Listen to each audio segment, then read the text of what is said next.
آپ مسلمان تو ہے نہیں، سب مانتے ہیں کوئی عمل صحیح نہیں کر رہے ہیں، ہم بتائیں گے اسلام، اس کا نام تبلیغ نہیں۔ تبلیغ کسے کہتے ہیں؟ غیر مسلمین کو اسلام کی دعوت دینا۔ اب جب کوئی یہ تمہارے پاس پیغام لے کر آئے کہ ہم یہاں آئے ہیں تبلیغ کے لیے، تو یقین سمجھ لینا تمہیں وہ مسلمان نہیں سمجھتا۔ اگر وہ مسلمان سمجھتا تو اسلام کے لیے آتا یا تبلیغ کے لیے آتا؟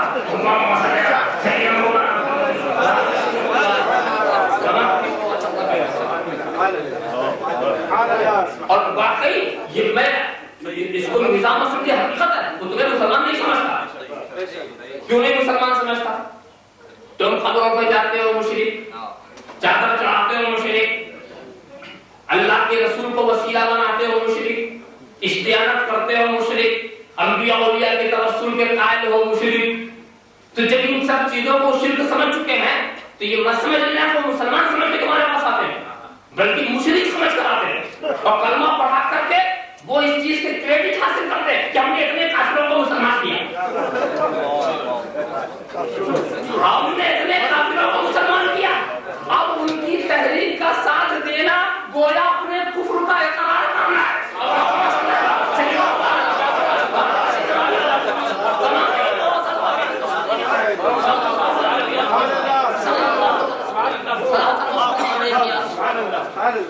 ہاں تو میں یہ کہہ رہا تھا، یہ لفظ بہت اچھا، تبلیغ کا لفظ بہت اچھا، مگر کب تک؟ جب تک مجاہدین نے اپنی تلوار سے تبلیغ کی، اولیاء نے اپنے کردار سے تبلیغ کیا، علماء نے اپنے گفتار سے تبلیغ کیا، یہ لفظ بڑا اچھا تھا۔ مگر اب میں بہت ڈر رہا ہوں، جب سے جاہلوں نے یہ بوجھ اٹھا لیا، اب میں ڈر رہا ہوں کہ اس لفظ کی مٹی پلیز نہ ہو جائے۔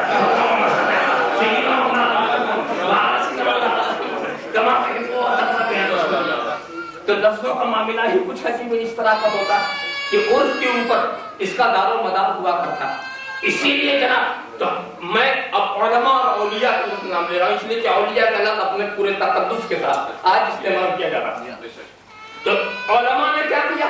علماء نے یہ کیا کہ قالب کو سنوار دو، ظاہر کو سنوار دو، اور ظاہر کا اثر دل پہ ڈالو، نمازی بنا دو، روزے دار بنا دو، حاجی بنا دو، صحیح عمل کرنے والا بنا دو، اور اس کا اثر دل پہ ڈالو، دل قبول کرو۔ اس لیے کہ عالم کا کیا کام ہے؟ اچھی طرح وضو کا طریقہ بتایا، نماز کے ارکان سکھائے، لے جا کے مصلی پہ کھڑا کر دیا، اور کہا میں تو سب سمجھا چکا ہوں، پڑھ۔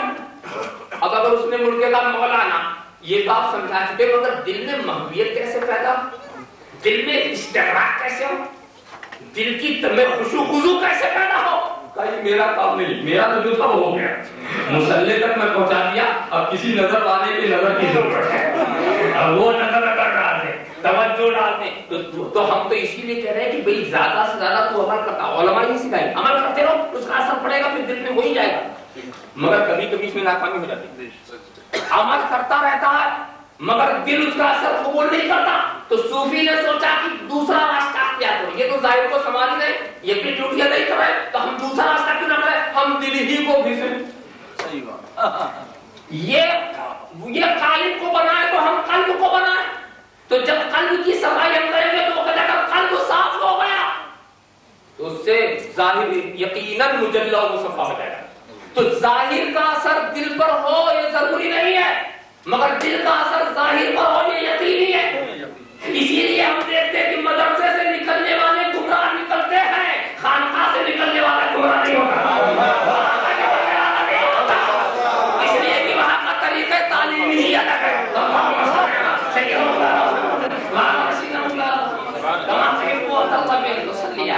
یہ جتنے گمراہ ہیں یہ سب مدرسے کے کسی نہ کسی مدرسے سے نکلے ہیں، اور خانقاہ سے نکلنے کا سوال ہی کیا ہے، خانقاہ کا نام لے لو تو پسینہ آتا، خانقاہ کا نام لے لو تو پسینہ آتا ہے۔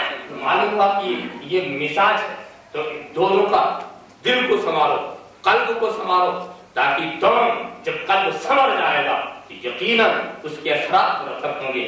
رب تبارک و تعالیٰ ارشاد فرماتا ہے تو مجھے یاد کرو۔ ایک بات بتاؤ دوستو، بات آ گئی تو میں ایک اور بھی نصیحت کی بات اور اصلاحی مضمون بھی ذہن میں آ گیا تو وہ بھی عرض کر دوں۔ دیکھو ایک چھوٹا سا بچہ ایک چھوٹا سا، میں دل کی کیفیت بتا رہا ہوں کہ دل کا کیا اثرات ہوتے ہیں۔ ایک چھوٹا سا بچہ جو واقعی اپنے والدین کو کا احترام کرتا ہو، جو اپنے باپ سے ڈرتا، آج کے زمانے میں یہ بولنا پڑتا ہے کہ واقعی ڈرتا، احتیاط سے بولنا آج کے زمانے کے لحاظ سے کہ واقعی ڈرتا، ورنہ اب تو حال دوسرا، اب باپ ہی ڈرتا۔ پہلے یہ دیکھا جاتا تھا کہ لائق بیٹا کون ہے، اور اب یہ دیکھا جاتا ہے لائق باپ کون ہے۔ کیوں؟ اس کی وجہ کیا ہے؟ اس کی وجہ یہ ہے کہ ہم جن اسکولوں میں اپنے بچوں کو پڑھاتے ہیں، جن کالجوں میں بھیجتے ہیں، وہاں کی اسکولوں میں، وہاں کی کرسیوں پر وہ چیز نہیں سکھائی جاتی جو مدرسے کی چٹائیوں میں۔ وہاں یہ نہیں بتایا جاتا کہ ماں باپ کے قدم کے نیچے جنت، اسکولوں کی کرسیوں پہ یہ نہیں بتایا جاتا کہ ماں باپ اگر کھڑے ہو تو بیچ میں جو گنجائش ہے جنت کا دروازہ ہے۔ اسکولوں میں یہ نہیں بتایا جاتا انت ومالک لابی، تم اور تمہارا مال تمہارے باپ کا ہے۔ اگر کوئی باپ اپنے بیٹے کو قتل کر دے اور اسلامی حکومت ہو اور یہ ثابت ہو جائے کہ قاتل باپ ہے تو اس سے قصاص نہیں ہے۔ انت ومالک لابی، تم تمہارا مال تمہارے باپ کا ہے۔ وہاں یہ نہیں بتایا جاتا کہ اگر تمہارا باپ تم سے ناراض ہے تو دنیا کا کوئی عمل، کیسا ہی اچھا عمل کر تم خدا کو راضی نہیں کر سکتے۔ ذرا سا سوچو۔ مگر بھی میں جو کچھ عرض کر رہا ہوں اس کا الٹا مطلب مت لیجیے گا۔ میں نے بھی کہا کہ ماں باپ کے پیروں کے نیچے جنت ہے، تو آپ جائیں ماں باپ کو ٹانگ دیں اور نیچے سے آئیں کہ پیروں کے نیچے جنت ہے۔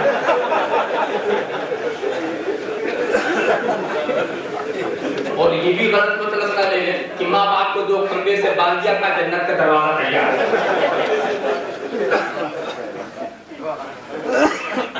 ماں باپ اگر تمہارے اوپر ظلم بھی کرے تو ان کا جواب دینا تو کیا کہنا، لا تقل لهما اف، اف تک بھی نہیں کر سکتا۔ ان کے ظلم کو قضاء الہی سمجھو۔ بیٹھے تھے گھر گر گیا، بیٹھے تھے بجلی گر گئی، مگر اف تک مت ہو۔ اور حد کی بات عرض کر دوں کہ اگر تم نے اپنی ماں کے قدم کو چوم لیا تو جنت کی چوکھٹ چومنے کا ثواب ملے۔ گویا تم نے جنت کی چوکھٹ چوم لی، کعبے کی دہلیز تم نے چوم لی۔ ایک مسئلہ آ گیا کہ کسی نے قسم کھائی کہ ہم کعبے کی چوکھٹ چومیں گے اور اتفاق سے نہیں جا سکا تو کیا کریں، یا کوئی قسم کھا لے خدا کی قسم کعبے کی چوکھٹ چومیں گے، اب نہیں جا سکا تو کیا کریں؟ تو علماء نے کہا ماں کا قدم چومنے قسم پوری، ماں کا قدم چومنے قسم پوری۔ اور اگر ماں نہ ہو باحیات وفات یافتہ ہوگی تو کیا؟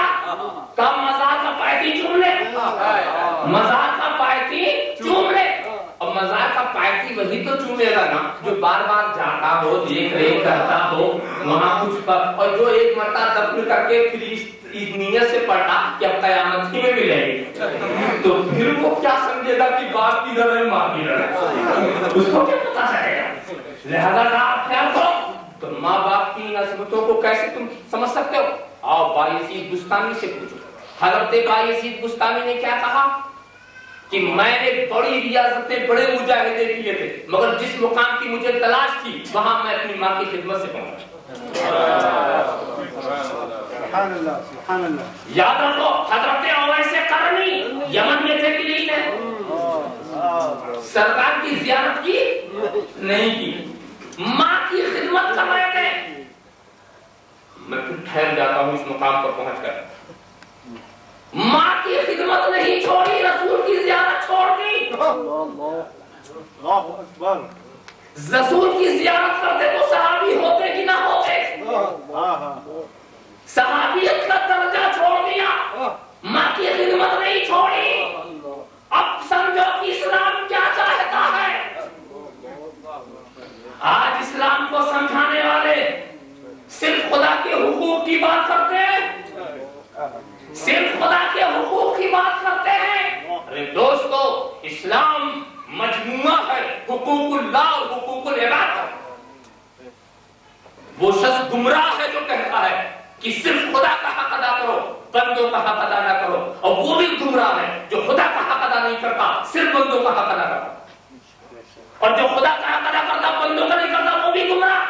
میں اس لیے کہہ رہا ہوں دوستو کہ آج اسلام کی تصویر ہی غلط طور سے پیش کی جا رہی ہے. ماں باپ تڑپ رہے ہیں, تڑپنے دو, بچوں کا کوئی نگراں نہیں ہے, رہنے دو, چلو اسلام بچانے, چلو اسلام بچانے. ذرا صاحب خیال کرتے چلے جاؤ, اسلام بچانے کے لیے کیا کیا نقشے نکالے. وہ کون سا تم اسلام بچا رہے ہو؟ اگر تم وہ اسلام بچا رہے ہو جو محمد عربی لائے تھے تو وہ بسم اللہ کی بے سے شروع ہوتا ہے اور والناس کی سین پہ ختم ہوتا ہے. ہمارے پاس ایسا کوئی اسلام نہیں جو 6 سبق میں ختم ہو جائے.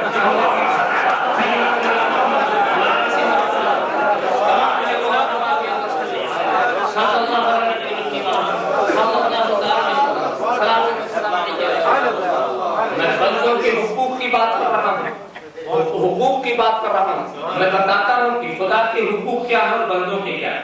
دیکھو, نماز پڑھنا یہ خدا کا حق ہے کہ نہیں؟ نماز پڑھنا, اچھا 5 وقت میں کتنی نماز پڑھتے ہیں؟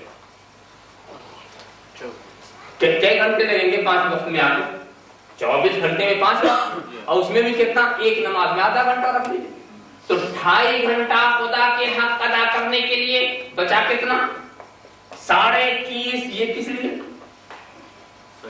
2.5 گھنٹے میں تو خدا کا حق ادا ہو گیا, 21.5 گھنٹہ کیا کریں؟ بندوں کا حق ادا کریں.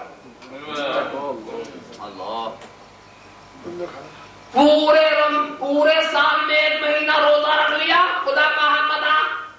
پورے سال کیا کریں؟ بندوں کا حق ادا کریں. 70 سال کی عمر میں 1 حج کر لیا, خدا کا حق ادا.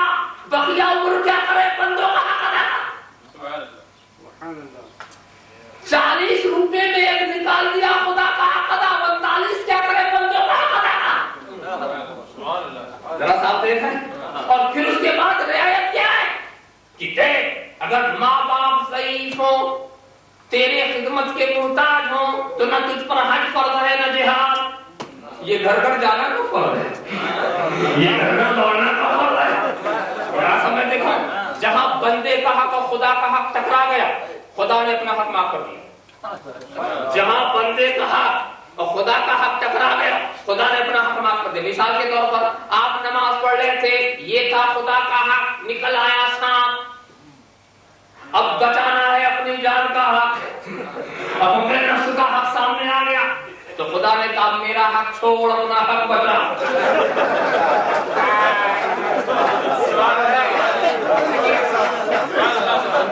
تو ہی نہیں رہے گا تو عبادت کہاں ہے؟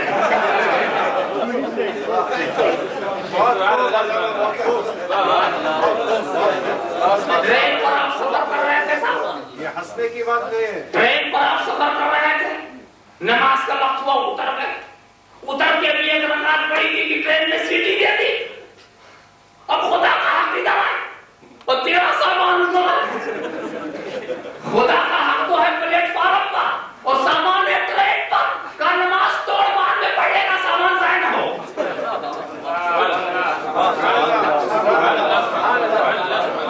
جہاں خدا اور بندے کا حق ٹکرایا, ماں باپ کمزور ضعیف, یہ تو ان کا حق تھا نا. خدا نے اپنا حج بھی معاف کر دیا, جہاد بھی معاف کر دیا. انتہا کی بات بتاؤں, تمہاری ماں کہیں دوسری طرف, تم نماز پڑھ رہے ہو, کون سی نماز؟ نفل پڑھ رہے ہو, فرض نہیں نفل. اور ماں کو پتا نہیں کہ تو کیا کر رہا, وہ سمجھتی کہ بیٹا ہوں. تو ماں اگر آواز دے دے, نماز توڑ کے ماں کی بات مان. نماز توڑ, ماں کی بات مان, دوڑ جاؤ. بعد میں نماز کو تم دوہرا لینا. شروع کر چکے تھے تو قضا تو کرنا ہی پڑے گا, مگر پہلے ماں کی بات کو مکمل کر لیں, ان کی خدمت کر لیں. آپ دیکھو, جہاں بندوں کا حق ٹکرایا تو خدا نے کیسا معاف کیا.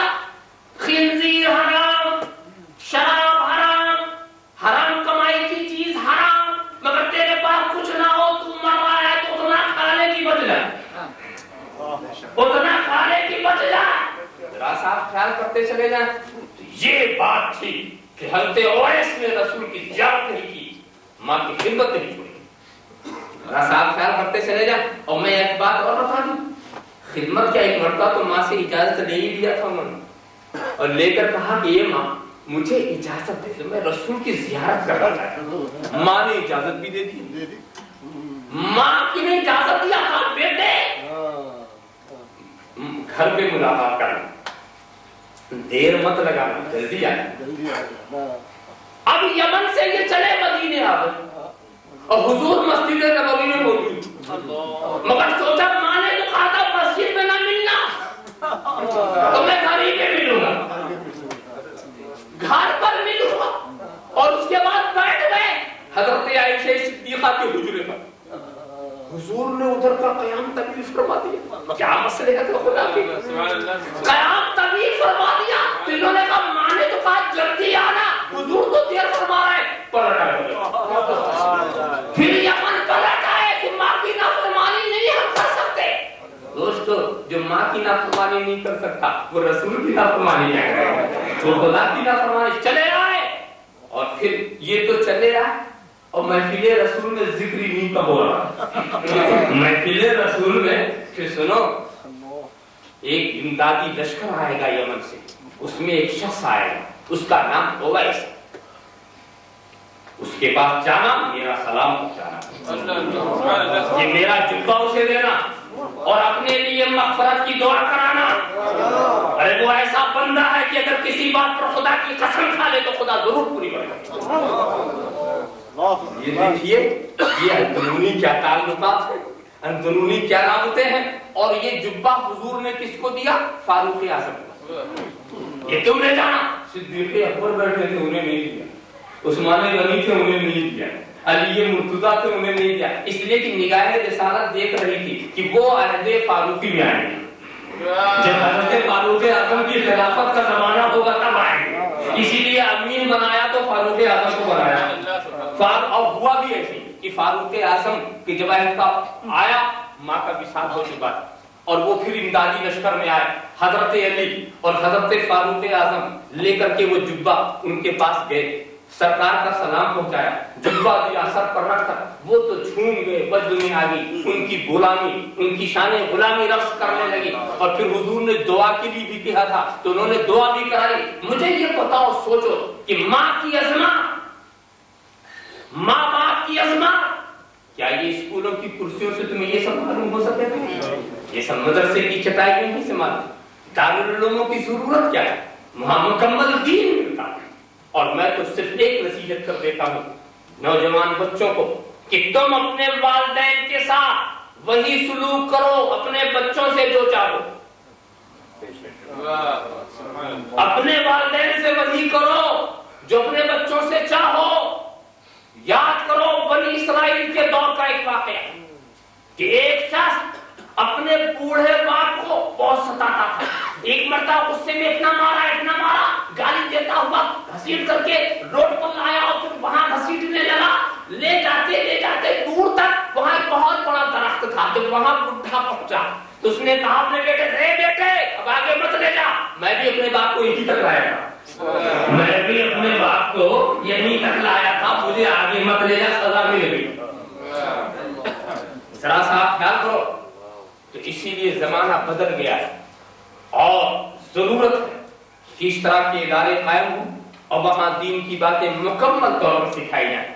تو میں یہی کہہ رہا تھا کہ جس بیٹے کے دل میں باپ کی عظمت ہے وہ کب تک شرارت کرتا ہے جانتے ہو؟ جب تک اس کو علم ہو کہ میرا باپ مجھے دیکھ نہیں رہا، اور اگر یہ یقین ہو جائے کہ دیکھ رہا ہے تو ایسا شریف ہو جائے گا جیسے اسے شرارت آتی ہی نہیں۔ تشریف لائیے بات۔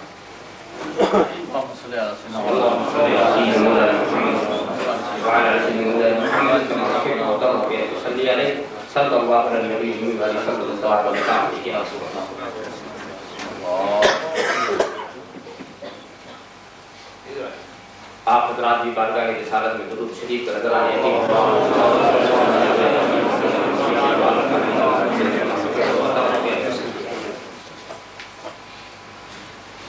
میں اب آپ کو اختصار کی طرف لے جانا چاہتا ہوں. میں نے صرف اصلاحی کی باتیں ذہن میں آ گئی تھی, اس کو میں نے آپ کے سامنے عرض کر دیا. تو میں یہ کہہ رہا تھا کہ دل کی جو کیفیت ہوتی ہے, اگر باپ کی عظمت کا سکہ جمع ہوا ہے تو بچہ کب تک شرارت کرے گا؟ جب تک یہ سمجھے کہ باپ دیکھ نہیں رہا.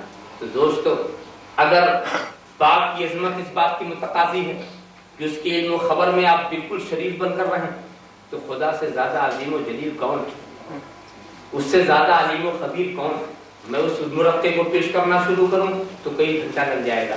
بس میں یہی کہنا چاہتا ہوں کہ جب تم عظمت والے سے ڈرتے ہو تو بولو خدا سے بڑھ کر عظمت والا کون ہے؟ جب علم و خبر والے سے ڈرتے ہو تو مجھے بتاؤ خدا کے سوا کون ہے جو عالم الغیب والشہادہ کہا جا سکے؟ تم اس سے بڑھ کر علیم و خبیر کون ہے؟ یہ بات پھر بھی تمہاری تساہلی, پھر بھی تمہاری غفلت, کیا میں یہ کہہ دوں کہ تم خدا کو مانتی ہی نہیں؟ یہ میں نہیں کہہ سکتا. نہیں مانتے تو مسلمان کیسے ہو؟ کیا یہ کہہ دوں کہ مانتے ہو مگر کچھ سمجھتے نہیں؟ یہ بھی غلط. تو تم خدا کو مانتے ہو, ایک مانتے ہو, عظیم مانتے ہو, جلیل مانتے ہو, علیم مانتے ہو, خبیر مانتے ہو, اب اگر تم غافل ہو تو کم سے کم یہی تو کہا جائے گا کہ تم بھولے. یہی تو کہا جائے گا. اور جب تم بھولے ہوئے ہو تو فاذکرونی اذکرکم, تم مجھے یاد رکھو میں تمہیں یاد رکھوں گا. تم مجھے یاد, تم میرا ذکر کرو. اور میں تو یہ کہتا ہوں کہ مالک میرا ذکر کرے یا نہ کرے, ہم بندے ہیں, ہمیں تو ذکر کرنا ہی چاہیے, ہمیں تو یاد رکھنا ہی چاہیے. مگر یہ اس کی کریمی ہے, کہہ رہا کہ مجھے یاد کرو گے تو تمہیں یاد کروں گا, تم میرا ذکر تنہا کرو گے تو میں تنہا تیرا ذکر کروں گا, تم مجمع میں کرو گے تو اس سے بہتر مجمع میں تمہارا ذکر کروں گا. ذرا خیال کرو اور سنو, تم میرا چرچا کرو میں تمہارا چرچا کروں گا. فاذکرونی اذکرکم, تم میرا چرچا کرو میں تمہارا چرچا کروں گا. میں آپ کو بتاؤں اس چرچے کی خوبی بھی بتا دوں. چرچے کی خوبی کیا ہے کہ میں جب چرچا کروں گا خدا کا تو کس زبان میں کروں گا؟ جو زبان آتی. اب اردو کے ساتھ مجھے کچھ نہ آتی ہو تو میں کیسے چرچا کر پاؤں گا؟ جہاں بھی جاؤں گا اردو ہی میں تو چرچا کروں گا. تمہارے پاس جو زبان ہے تم اسی زبان میں خدا کا چرچا کرو گے.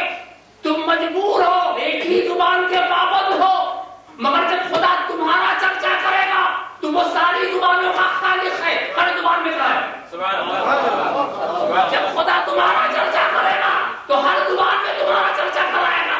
تم نے نہیں دیکھا خواجہ اجمیری نے راجستھان کے کفرستان میں خدا کا چرچا کیا تھا, چرچا کیا تھا. اور میں انتہا کی بات بتاؤں, راجستھانی زبان میں کیا یا وہاں عربی زبان میں کیا یا فارسی زبان میں کیا, دو ہی چار زبان میں تو چرچا کیا ہوگا. مگر یقین جانو تامل ناڈو چلے جاؤ تو تامل میں خواجہ کو یاد کیا جا رہا ہے, ملیالم میں وہاں ملیالم میں یاد کیا جا رہا ہے, تیلگو میں آندھرا میں تیلگو میں یاد کیا جا رہا ہے, میسور میں کنڑا میں یاد کیا جا رہا ہے, مہاراشٹر میں مراٹھی میں یاد کیا جا رہا ہے, گجرات میں گجراتی میں یاد کیا جا رہا ہے. ایک خواجہ آپ نے تو ایک ہی زبان میں چرچا کیا تھا, یہ ساری زبان میں آپ کا چرچا کیوں ہو رہا ہے؟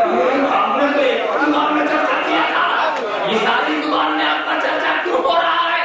کہا وہ میری زبان تھی, یہ ساری خدا کی زبان ہے, یہ خدا کی پیدا کی ہوئی زبان ہے, وہ اپنی زبان میں ہمارا چرچا کرا رہا ہے. اور ایک بات اور میں بتاؤں, میں چرچا کروں گا, میری آواز جہاں تک پہنچے گی وہیں تک تو میرا چرچا جائے گا. میری آواز تو وہاں تک پہنچے گی نا. یقین جاؤ یہ اتنا بڑا مجمع ہے, یہ میری آواز تو دوسرے شہر میں نہیں جا سکتی. تو میرا چرچا محدود, میری نظر محدود, میری گویائی محدود, میری آواز کی پہنچ محدود. مگر جب خدا چرچا کرے گا, جب خدا چرچا کرے گا, غوث جیلانی آپ خدا کا چرچا بغداد میں کریں گے, خواجہ اجمیری آپ خدا کا چرچا اجمیر میں کریں گے, محبوب الہی آپ خدا کا چرچا دلی میں کریں گے. مگر جب خدا چرچا کرے گا تو ساری دنیا میں آپ کا چرچا ہوگا, ساری دنیا میں. یقین جانو برطانیہ میں پہنچا, وہاں ایک نعرہ مجھے ملا, غوث کا دامن نہیں چھوڑیں گے, خواجہ کا دامن نہیں چھوڑیں گے. ہالینڈ پہنچا, وہاں ایک نعرہ ملا, غوث کا دامن نہیں چھوڑیں گے, خواجہ کا دامن نہیں چھوڑیں گے.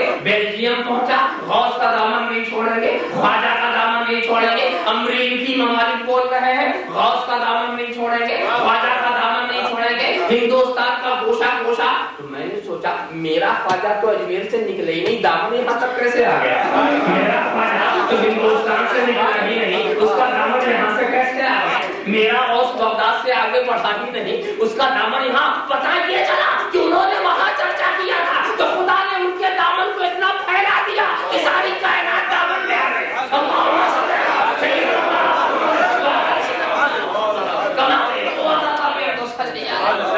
چرچے کی کمال کی بات میں بتا دوں, چرچے کی کمال کی بات بتا دوں.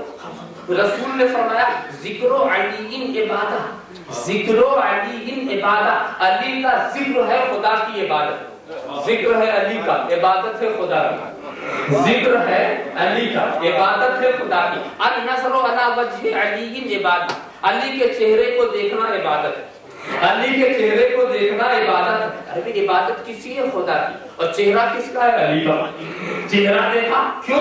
علی کا چہرہ دیکھنے سے عبادت کا ذوق بیدار ہوتا ہے, علی کا ذکر کرنے سے بندگی کا نشہ چڑھتا ہے, علی کی یاد کرنے سے خدا کی اطاعت کا جذبہ بیدار ہوتا ہے. تو جس کو دیکھنے سے خدا یاد آئے اس کا دیکھنا عبادت, جس کے ذکر سے خدا یاد آئے اس کا ذکر عبادت, جس کی محفل سے خدا یاد آئے اس کی محفل میں جانا عبادت. تو دیکھو معلوم ہوا کیا کہ ذکر و علی عبادت. تو علی نے اپنے کو اتنے اونچے مقام پر پہنچایا, اتنا خدا کا ذکر کیا, اتنا خدا کا ذکر کیا کہ اب علی کا ذکر ہی خدا کی عبادت ہو گیا.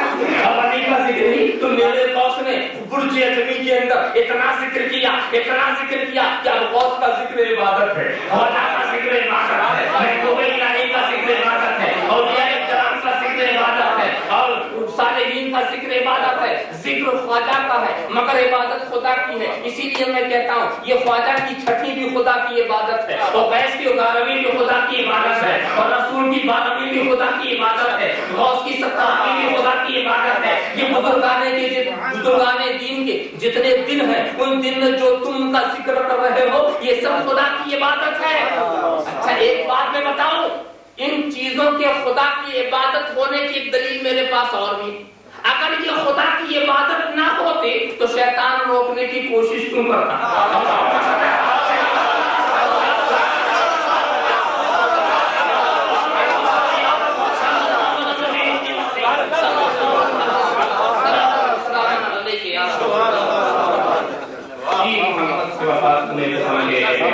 یہ جہاں چیز ہے کیا لوگ غلط دے رہے ہیں, محمد کی محبت کی حق کی شرط اول ہے, اسی میں ہے اگر خامی تو سب کچھ نہ ہے.